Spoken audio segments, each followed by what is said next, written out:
A mother is supposed to protect her child. No one warns you that one day, your child might plan your disappearance. I trusted my son with $450,000. He rewarded me by declaring me legally dead. A laughing woman. A silent phone. A car hidden in a warehouse. Stay until the final moment. Because this betrayal was never meant to be uncovered. Before we start, if you are new to this channel, please subscribe, like this video, and tell me in the comments where you are watching from so I can see how far my voice is going. The morning air in Atlanta felt unusually heavy, like the atmosphere was trying to warn me of the storm brewing beneath the surface of my suburban life. I remember the smell of fresh coffee and the pride swelling in my chest as I handed the cashier's check to Andre. He was 31, handsome, and full of the same fire I had when I started my accounting firm decades ago. "Mama, this is the seed that grows the forest," he told me, his eyes gleaming with a strange, frantic intensity one should have recognized as greed. I had worked until my knuckles ached and my eyes blurred to save that money, intending it for a quiet retirement, but a mother's love is a dangerous blindfold. I didn't care about the cruises or the beach house. I cared about seeing my son become the man I knew he could be. He promised me a seat on the board of his new real estate tech company, promising that we would build a legacy for the generations of Black excellence to follow. But as he walked out of my kitchen with my life's work tucked into his blazer pocket, he didn't look back once, not even to say thank you.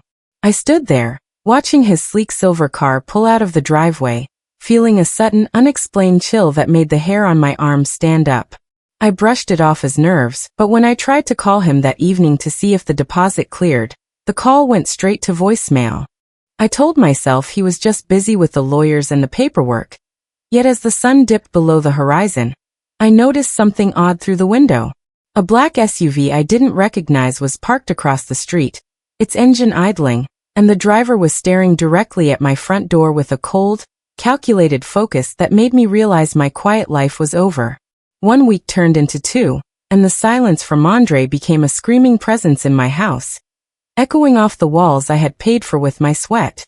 I called every morning at 8 a.m. and every night at 10 p.m., but the robotic voice of the operator was the only person who wanted to talk to me.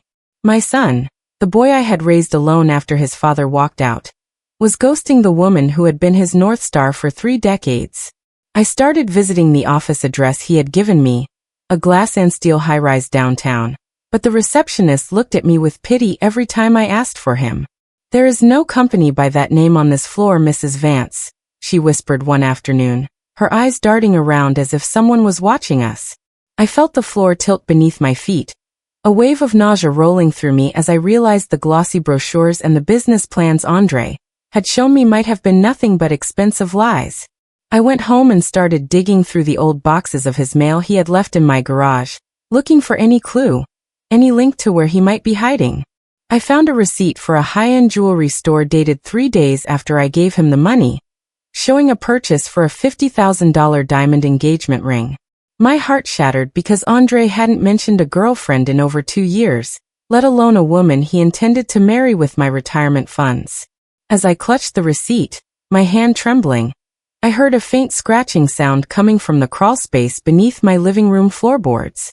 I realized then that I wasn't just being ignored. I was being monitored by someone who knew exactly how much I had lost. The fear was a slow-acting poison, but the anger was the antidote that finally woke me up from my grief-stricken stupor. I decided to stop being the victim and start being the accountant I was trained to be, following the money trail that Andre thought he had scrubbed clean. I accessed our old joint savings account, the one we used when he was in college, and found a tiny, recurring transfer to an LLC I had never heard of. Legacy Assets in Grace. The name felt like a slap in the face, a mockery of the values I had instilled in him about family and honor. I spent 48 hours straight at my kitchen table, fueled by bitter tea and the cold realization that my son had viewed me as an ATM rather than a mother. I traced the LLC to a registered agent in a neighboring state, a man whose name appeared in several news articles regarding predatory real estate scams.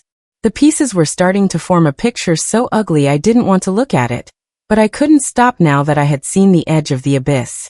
Every time I closed my eyes, I saw Andre's smiling face as he took the check, and the memory made me want to scream until my throat was raw. I decided to drive to the address listed for Legacy Assets and Grace, a secluded estate 3 hours away, hidden behind iron gates and weeping willow trees.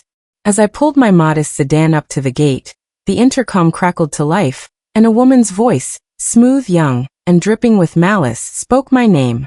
"We've been expecting you, Cassandra, but you're far too late to save what you think you own," she said before the line went dead. The gate clicked open with a heavy mechanical groan, inviting me into a lion's den I wasn't sure I was prepared to navigate. I drove up the winding path, the tires crunching on expensive white gravel that probably cost more than my first car. The house was a modern monstrosity of glass and concrete, a temple built on the foundation of my stolen dreams and my son's betrayal. I stepped out of the car, smoothing my dress and pulling my shoulders back, refusing to let them see the tremor in my hands. A woman stepped onto the porch, looking exactly like the type of predator who would eat a man like Andre alive. She was young, wearing a dress that cost a mortgage payment, and holding a glass of champagne. "He's not here, if that's what you're wondering," she sneered, leaning against a pillar with a look of utter boredom. She introduced herself as Elena, the CEO of the company my money had funded, and the woman whose finger now held the diamond I had paid for. She told me that Andre was away on business, a vague term that signaled he was hiding from the wreckage he had caused. I asked her how she could sleep at night knowing they had robbed a mother of her security, and she laughed, a sharp metallic sound that echoed through the trees.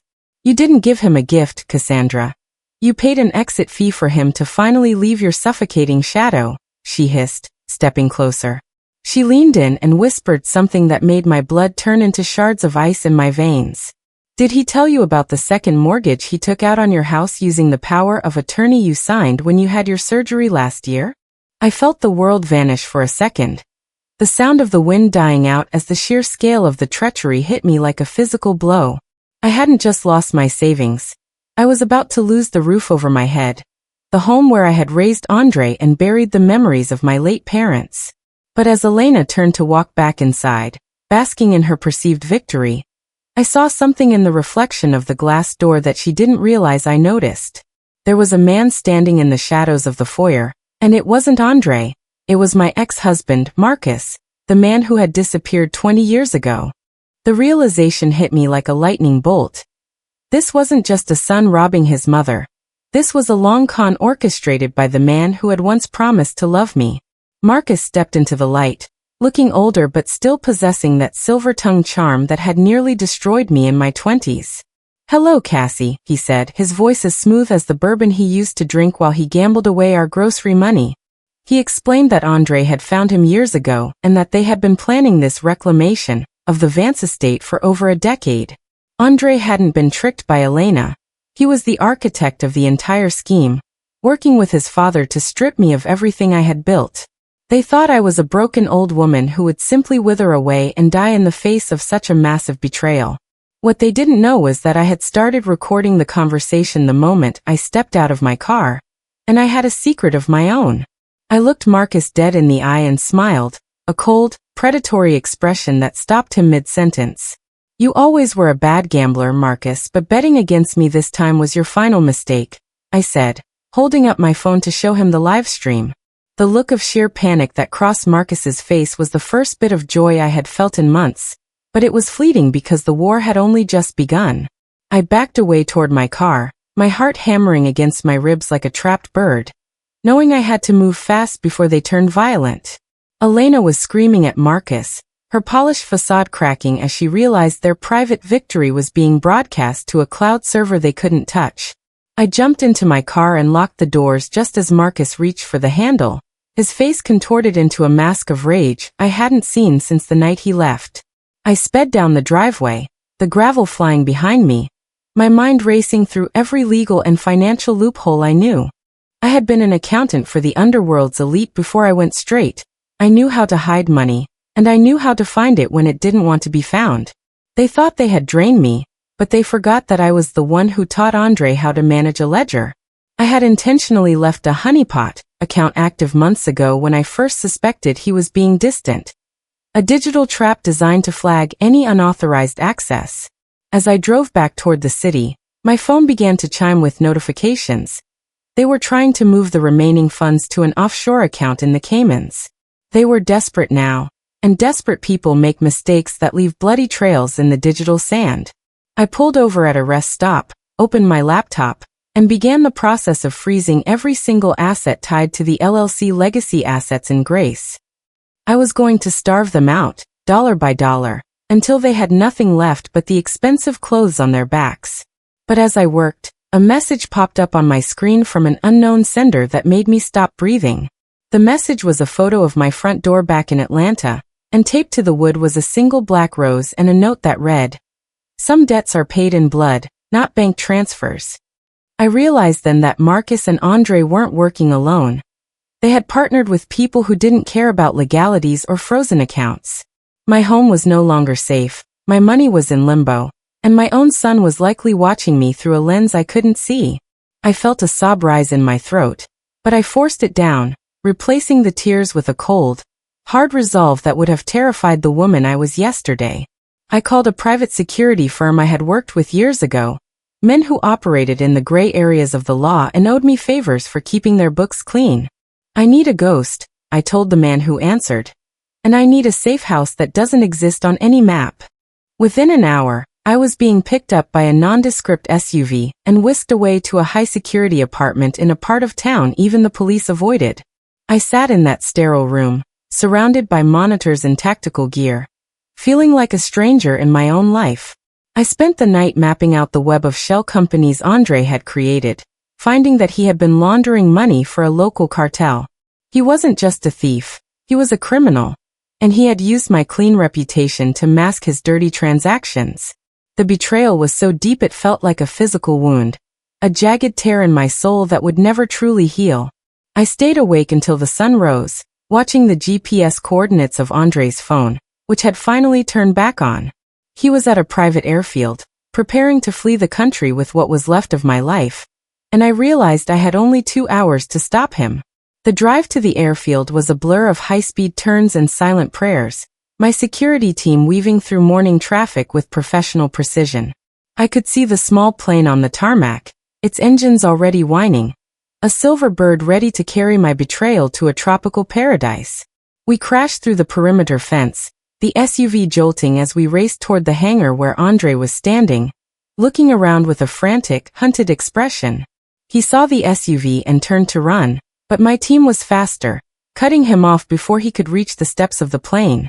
I stepped out of the vehicle, the wind from the propellers whipping my hair around my face, looking at the boy I had loved more than life itself.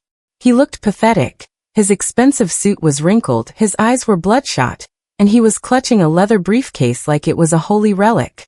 "Mama, please, you don't understand. They were going to kill me if I didn't get the money," he screamed over the roar of the engines.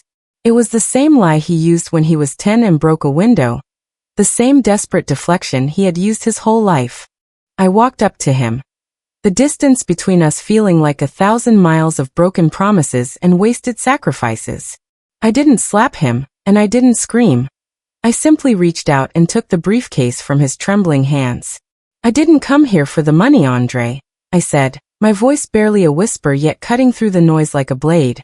I opened the briefcase to find it wasn't filled with cash, but with a series of hard drives and a set of keys to a safety deposit box I didn't recognize. Andre's face went pale, his knees buckling as he realized I had intercepted something far more valuable than currency. "That's not mine, Mama. You have to give it back or we're both dead." Andre sobbed, collapsing onto the tarmac as my security team held him down. I ignored his pleas and climbed back into the SUV, the hard drives heavy in my lap, feeling a sense of dread that surpassed anything I had felt yet. We sped away from the airfield just as black sedans began to swarm the entrance, the cartel coming to collect what Andre had failed to deliver. We retreated back to the safe house, where my tech expert began the arduous task of bypassing the encryption on the drives. As the progress bar slowly ticked upward, I sat in the corner, staring at a photo of Andre as a baby that I still kept in my wallet.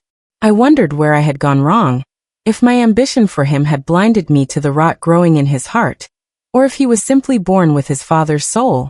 The expert finally broke through, and the screen filled with thousands of files, names, dates, amounts, and video recordings of high-level meetings. It wasn't just a laundering operation. It was a blackmail ring involving some of the most powerful people in the state of Georgia. Andre hadn't just been a foot soldier. He had been the record keeper, the one holding the leash on judges, politicians, and police chiefs. I realized then why Marcus had come back. He wasn't there for the money. He was there to steal the drives and sell them to the highest bidder. My son had put a target on my back not just to rob me, but to use me as a shield while he played a game that was way out of his league.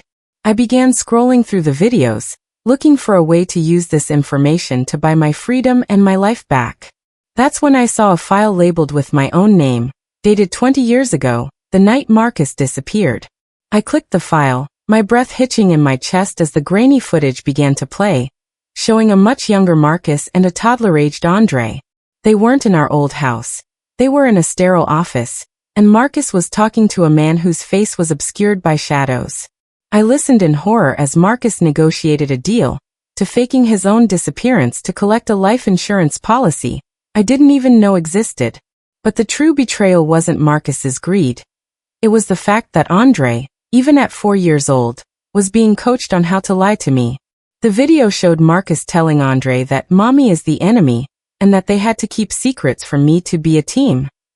My son had been a double agent in my own home since he was a child, conditioned by his father to view me as nothing more than a resource to be exploited. Every hug, every I love you, and every achievement he shared with me was a calculated move in a game that had been going on for 20 years. I felt a coldness settle into my bones that I knew would never leave, a total shedding of my maternal instincts. I looked at the screen and saw Andre today, through the security feed in the other room, still weeping and begging for mercy. He wasn't crying because he was sorry. He was crying because his 20-year con had finally hit a wall he couldn't climb over. I realized that my son had never actually loved me. He had spent his entire life waiting for the moment he could finally ruin me. I stood up, walked into the room where he was being held, and looked at him not as a mother, but as an executioner of his ambitions. I told him I had seen the tapes, and the look of pure, unadulterated hatred that replaced his tears told me everything I needed to know. You were always so easy to play, old woman. Andre spat, the mask of the loving son finally dropping to reveal the monster beneath. He told me how much he hated the black excellence speeches, how much he loathed the way I made him study, and how he had enjoyed every second of draining my accounts. He laughed about the second mortgage, telling me that Elena was already planning which of my furniture she was going to throw into the dumpster. I felt a strange sense of peace as he spoke, the kind of peace that comes when you finally know exactly who your enemy is. I didn't need to grieve for a son I never truly had. I only needed to survive the man standing in front of me. I walked over to the table and picked up the hard drives, realizing I held the power to burn down everything Marcus and Andre had built. If I turned these over to the authorities, half the city would go to jail, but I would likely be killed before the trial started. If I gave them back to the cartel, I might get my money back, but I would be complicit in their crimes and under their thumb forever.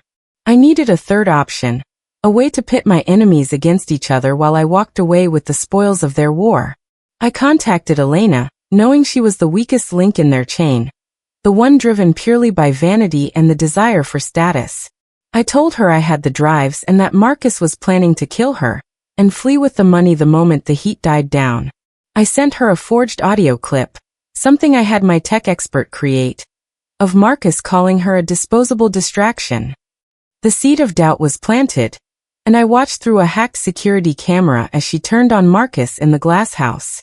The chaos at the estate was immediate and violent, just as I had calculated, as Elena's ego couldn't handle the idea of being a disposable player. She began screaming at Marcus, revealing the locations of their hidden offshore accounts and the names of their cartel contacts in a fit of rage. I sat back and watched the feed, recording every word of her confession, which served as the final nails in all of their coffins. My security team was already moving, using the information she screamed to intercept the funds before Marcus could even react. We were siphoning the money back, not just my savings, but the millions they had laundered for the cartel over the last 3 years. I felt like a ghost in the machine, a silent hand reclaiming the life that had been stolen from me, And then some. By the time Marcus realized what was happening, his bank accounts were hitting zero and the cartel's enforcement team was pulling into his driveway. He tried to call Andre, but I had Andre's phone in my hand, and I let it ring and ring until the battery died. I watched Marcus run for his life through the backwoods. A broken man who had finally lost his final gamble against the woman he underestimated. Elena was left behind in the glass house, surrounded by the police I had finally called once the money was safely moved to a series of untraceable crypto wallets. The satisfaction was cold and sharp, a bitter medicine that didn't heal the wound but stopped the bleeding for the time being. But as I prepared to leave the safe house and start my new life under a different name, I realized Andre was missing from his chair. My security team had been distracted by the digital heist, and my son, the boy I had raised to be a predator, had slipped his zip ties and vanished. The hunt for Andre became my new obsession, a dark game of hide-and-seek played across the underworld of the Southeast. I knew how he thought, where he would go, and who he would turn to when he was desperate and alone. I tracked him to a dilapidated motel on the outskirts of Savannah, a place where people go to disappear or die. I didn't send my security team this time. I went alone, armed with a small pistol and the weight of 20 years of lies. I found him sitting on the edge of a stained mattress, staring at a flickering television, looking like a ghost of the son I once loved. He didn't even look up when I entered the room, the smell of cheap cigarettes and regret hanging heavy in the air. "I knew you'd come, Mama," he said, his voice cracked and hollow. "You always did have to have the last word." I told him that the money was gone, that his father was likely at the bottom of a lake, and that Elena was facing 20 years in federal prison. He laughed, a dry, rattling sound, and told me that I still didn't understand the full scope of what I had uncovered. He pointed to a small, silver suitcase under the bed, telling me that the drives I had were just the decoys, the low-level secrets. The real power, the information that could change the course of the next election, was in that suitcase, and he had been holding it as his final insurance policy. He offered me a deal. We'd take the suitcase, go to Europe, and live like royalty, forgetting everything that had happened between us. For a split second, the mother in me wanted to believe him, to take my child and run away from the nightmare. I looked at him, really looked at him, and saw the same glint in his eyes that Marcus had. The glint of a man who would sell his soul for a seat at a table that didn't want him. I realized that if I went with him, I would be his next victim, his next resource, to be used and discarded when the situation got tight. I reached for the suitcase, but as my hand touched the handle, the door to the motel room kicked open with a thunderous bang. It wasn't the police, and it wasn't the cartel. It was a group of men in tactical gear with no markings, moving with a precision that signaled high-level government or private intelligence. They didn't say a word. They simply opened fire, the room erupting into a storm of splinters and lead. I dove behind the bed, clutching the suitcase to my chest, hearing Andre scream as he was hit by the initial volley. I felt a surge of pure, primal terror as I realized that the powerful people on those drives had finally sent their cleanup crew. I crawled toward the bathroom, the only room with a window small enough to squeeze through, leaving my son bleeding on the floor. I didn't look back. I couldn't look back, because the woman who loved Andre Vance had died the moment she saw those tapes. I tumbled out of the window into the mud and rain, running toward the tree line as the motel room exploded in a ball of orange fire. I spent the next 3 days moving through the woods, sleeping in hollow logs and drinking rainwater, until I reached a burner car I had stashed weeks ago. I was alive, I had the suitcase, and I had enough money to buy a small country, but I was a woman with no family and no home. I am now sitting in a villa overlooking the Mediterranean, the sun-warming skin that spent too long in the shadows of betrayal. My name is no longer Cassandra Vance. I am a ghost, a legend whispered about in the accounting offices of the world's most dangerous men. I opened the silver suitcase last night, and what I found inside was so much worse than blackmail or money laundering. It contained a list of names, and at the very top of that list, under the heading Primary Beneficiaries of Project Legacy, was my own name. I realized then that my entire life, my business, and even my marriage to Marcus had been a government-funded experiment in social engineering. I wasn't the victim of a random betrayal. I was the center of a web I didn't even know existed, and my son was actually an agent assigned to monitor me from birth. But the most shocking revelation was the final document in the folder. A recent photo of Andre, alive and well, standing in a boardroom in Washington, D.C. He hadn't died in that motel. The entire hit was a staged extraction to bring him back to the people he truly worked for. I looked at the photo, then looked at the burner phone on the table as it began to vibrate with a new text message. The message was a video file of my own living room from 5 minutes ago, showing a shadow moving across the wall. I am not alone in this villa, and the person who just entered through the terrace isn't a stranger. It's the woman who supposedly died 30 years ago, my mother. She looks at me with a cold, professional smile and says, "It's time to come home, Cassandra. The experiment is over, and your real life is about to begin."